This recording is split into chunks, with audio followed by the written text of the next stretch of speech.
Ang tatay ni Gabo at tatay ni Samantha ay malalim ang galit sa isa't isa.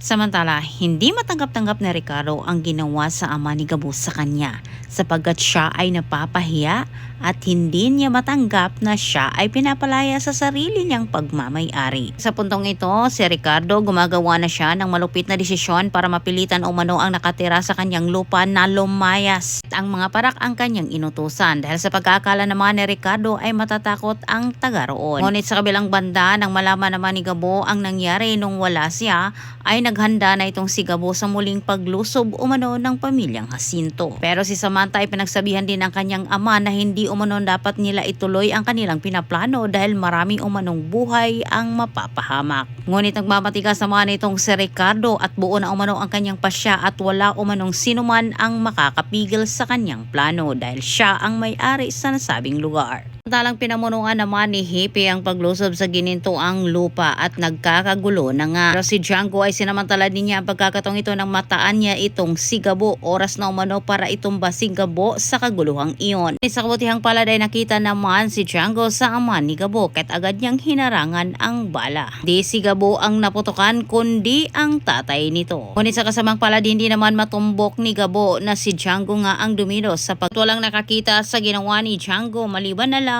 kay Roel na kung saan ito ay nag-agaw buhay. Sa kabilang banda, nakarating naman sa pamilyang Jacinto na bigo ang mga lispo sa pagpapalayas sa mga tao sa ginintoang lupa. Dagpa ni Ricardo, isang lalaki umano ang tumulong kahit bigo ang kanyang mga tauhan at gustong makilala ni Ricardo si Gabo.